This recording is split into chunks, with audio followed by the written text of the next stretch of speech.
Warahmatullahi wabarakatuh. Alhamdulillahirabbil alamin. Segala puji Allah Subhanahu wa taala yang telah memberikan petunjuk melalui Al-Qur'an sebagaimana pedoman hidup kita sebagai manusia. Shalawat serta salam semoga tetap tercurahkan kepada junjungan kita Nabi Agung Muhammad sallallahu alaihi wasallam. Pada kesempatan kali ini, saya ingin menjelaskan kandungan Quran surat An-Nisa ayat 5 sampai ayat 8 yang berbicara tentang manajemen finansial keluarga anak yatim dan kompetensi akal dalam mengelola hartanya. Jadi teman-teman pada ayat ini turun sebagai pedoman agar masyarakat menjaga hak-hak para anak yatim.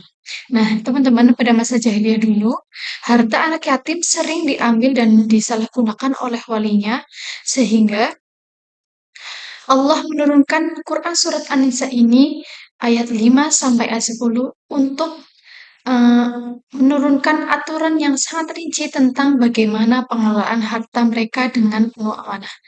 Oleh karena itu, teman-teman, Allah Subhanahu wa taala menurunkan petunjuk yang sangat rinci mengenai perlindungan dan pengelolaan harta anak yatim.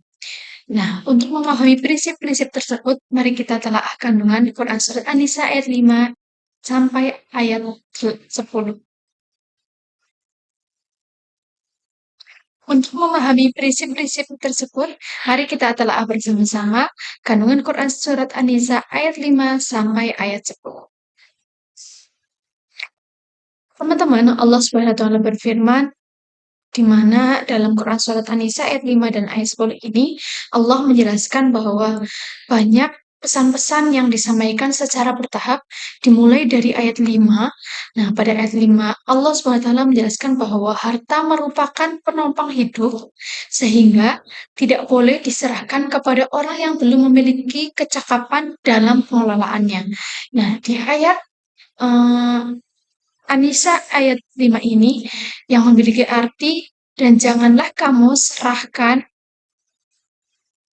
kepada orang-orang yang belum sempurna akalnya, harta yang dijadikan Allah sebagai pokok kehidupanmu. Berilah mereka belanja dan pakaian dari hasil harta itu, serta ucapkanlah kepada mereka perkataan yang baik. Nah, jadi teman-teman, pada ayat kelima ini, Allah mengajarkan bahwa harta adalah penopang kehidupan, sehingga tidak boleh diserahkan kepada orang yang belum mampu mengelolanya. Yang dimaksud dengan kata asubaha di dalam ayat 5 ini bukan hanya orang-orang yang memiliki gangguan akal, tetapi juga orang-orang yang boros, tidak bertanggung jawab, dan belum mampu membedakan mana yang disebut kebutuhan dan mana yang disebut hanya sebagai keinginan. Nah, kata as-sufaha ini dalam ayat 5 juga memiliki kandungan bahwa orang-orang yang belum sempurna akalnya atau tidak cukup atau tidak cakap dalam mengelola harta, mereka bisa saja mereka bisa saja sudah dewasa secara usia, tetapi masih bersikap boros dan belum mampu mempertanggungjawabkan hartanya. Namun teman-teman, meskipun mereka belum pandai atau belum cakap mengelola hartanya, tetap saja anak yatim ini memiliki kebutuhan hidup yang tetap wajib dipenuhi dan mereka harus diperlakukan dengan baik. Jadi pesan utama di ayat 5 ini adalah di mana Islam tidak hanya memandang kedewasaan dari segi umur, tetapi juga dari kemampuan seseorang dalam mengambil keputusan di bidang ekonomi. Nah, harta di sini dipandang sebagai kiaman, yaitu penopang kehidupan manusia, sehingga pengelolaannya pun harus dilakukan secara hati-hati. Nah, teman-teman, di sisi lain, Allah juga memerintahkan agar mereka tetap diberi nafkah, pakaian, dan diperlakukan dengan perkataan baik. Yang artinya, pembatasan pengelolaan harta bukanlah untuk penelantaraan anak yatim, melainkan untuk perlindungan bagi anak yatim. Nah, dalam Islam, pengelolaan harta harus didasarkan kepada kemampuan dan tanggung jawab, bukan hanya kepada pemilikan. Nah, kemudian dilanjutkan kepada ayat ke-6, di mana Allah SWT menjelaskan kapan harta anak yatim itu boleh diserahkan kepada mereka. Nah, di ayat ke-6 ini memiliki arti bahwa Allah memerintahkan agar anak yatim itu diuji terlebih dahulu sebelum mereka menerima hartanya. Nah, untuk itu ada 2 syarat yang harus dipenuhi. Yang pertama adalah ketika anak yatim itu sudah mencapai usia dewasa atau baligh. Selain itu ada syarat kedua di mana anak yatim ini sudah memiliki sifat rusyid atau kematangan berpikir dan kemampuan mengelola hartanya.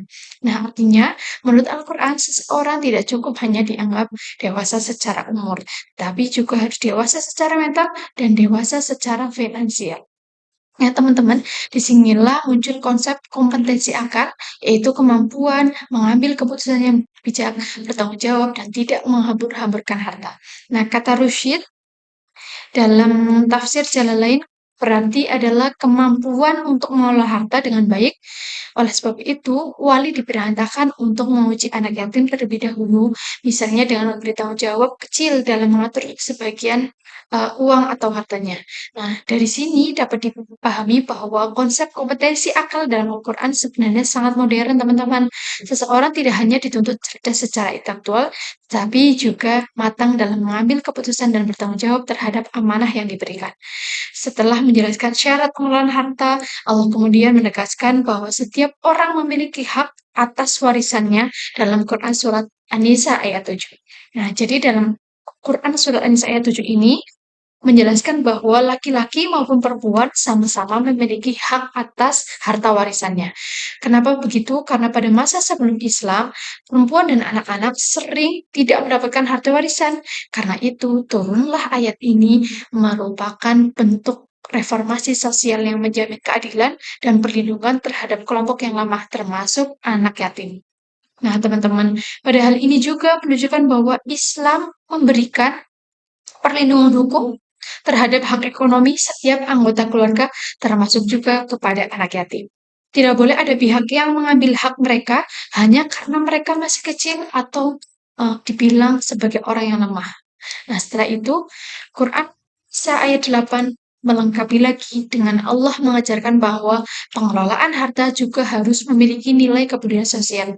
Nah, jika saat pembagian warisan hadir kerabat yang miskin, anak yatim, atau orang-orang yang membutuhkan, maka dianjurkan untuk memberikan sebagian rezeki kepada mereka dan berbicara dengan tutur kata yang baik. Walaupun mereka orang miskin atau anak yang yatim yang hadir saat pembagian warisan tidak memiliki hak bagian tertentu, namun Islam tetap mengajarkan untuk berbagi kepada mereka. Hal ini menunjukkan bahwa dalam Islam terdapat keseimbangan antara aspek hukum dan juga aspek kasih sayang. Artinya, dalam Islam, manajemen keuangan bukan hanya tentang penyimpanan dan pembagian harta, tetapi juga tentang berbagi dan memperhatikan sesama saudara Muslim. Selanjutnya, Allah mengingatkan kepada wali anak yatim agar membayangkan jika mereka sendiri meninggalkan anak-anak mereka yang lemah, dan hal ini dijelaskan dalam Quran Surat An-Nisa ayat 9, di mana Allah, teman-teman, meminta setiap orang memiliki empati. Setidaknya, seandainya ketika meninggalkan anak-anak yang masih kecil, tentu kita berharap kepada orang lain menjaga mereka dengan baik. Jadi seandainya posisinya adalah kita yang meninggalkan anak-anak kita yang masih kecil, tentu pasti kita juga berharap ada orang lain yang mampu menjaga mereka dengan baik. Karena itu, teman-teman, siapapun yang menjadi wali anak yatim harus memperlakukan mereka sebagaimana ia ingin anak kita sendiri diperlakukan dengan baik oleh orang lain. Nah, dari sudut pandangan manajemen finansial keluarga, ayat 9 ini mengandung pesan agar setiap orang mempersiapkan masa depan keluarganya dengan baik, menjaga harta yang dimiliki, dan tidak menyia-nyiakan amanah sehingga generasi berikutnya tidak hidup dalam kesulitan. Nah, sebagai penutup rangkaian dari ayat 5 sampai ayat 9, Allah memberikan ancaman yang sangat keras di dalam Quran Surat An-Nisa ayat 10. Nah, di sini Allah menegaskan bahwa orang yang memakan harta anak yatim secara zolim pada hakikatnya sedang menelan api ke dalam perutnya. Nah, ancaman ini menunjukkan bahwa menjaga harta anak yatim bukan sekedar masalah sosial, teman-teman, tetapi juga merupakan tanggung jawab agama yang akan dipertanggungjawabkan di hadapan Allah kelak. Nah, dalam tafsir jalan lain dijelaskan bahwa orang yang memakan harta anak yatim secara zalim seakan-akan memasukkan api neraka ke dalam perutnya dan kelak akan dibalas dengan azab Allah yang sangat pedih. Nah, penutup ayat ini menunjukkan betapa besar perhatian Islam terhadap perlindungan hak anak yatim. Bahkan pelanggarannya saja terhadap harta mereka digolongkan sebagai dosa besar. Jika diperhatikan teman-teman dari ayat 5 sampai ayat 10 ini membentuk suatu rangkaian yang utuh. Ayat 5 mengajarkan agar harta dijaga. Ayat ke-6 menjelaskan syarat penyerahannya kepada anak yatim dan ayat yang ke-7 menegaskan menetapkan hak waris bagi anak yatim dan ayat ke-8 mengajarkan kepedulian sosial, sedangkan untuk ayat 9 menanamkan empati kepada anak yatim. Dan yang terakhir ayat 10 memberikan ancaman bagi orang-orang yang menyalahkan amanah di mana dia menjadi wali dari anak yatim tersebut. Nah, dengan demikian teman-teman, ayat ini mengajarkan bahwa manajemen finansial dalam Islam tidak hanya berorientasi kepada keuntungan, tetapi juga dibangun di atas nilai amanah keadilan, tanggung jawab, dan kasih sayang terhadap pihak yang lemah. Dengan demikian, teman-teman, pemaparan yang saya sampaikan mengenai tafsir ayat An-Nisa ayat 5 sampai 10 berdasarkan tafsir jalan lain tentang manajemen finansial keluarga dan yatim dan kompetensi akal dalam pengelolaan harta. Dari rangkaian ayat tersebut dapat dipahami bahwa Islam mengajarkan pentingnya menjaga amanah, melindungi hak-hak anak yatim, serta memastikan bahwa harta dikelola oleh orang yang tepat atau orang yang memiliki kematangan akal dan tanggung jawab. Selain itu, teman-teman, ayat ini juga menanamkan nilai keadilan, kepedulian sosial, dan empati terhadap sesama. Dengan demikian, tujuan syariat bukan hanya menjaga harta atau hifdzul mal, tetapi juga membentuk manusia yang amanah, bijaksana, dan bertanggung jawab dalam mengelola setiap nikmat Allah yang dititipkan. Mungkin hanya ini yang dapat saya sampaikan. Apabila terdapat kekurangan dan kekeliruan dapat dalam menyampaikan, saya mohon maaf dan saya terbuka terhadap koreksi serta masukan. Wallahu a'lam bishawab. Wassalamualaikum warahmatullahi wabarakatuh.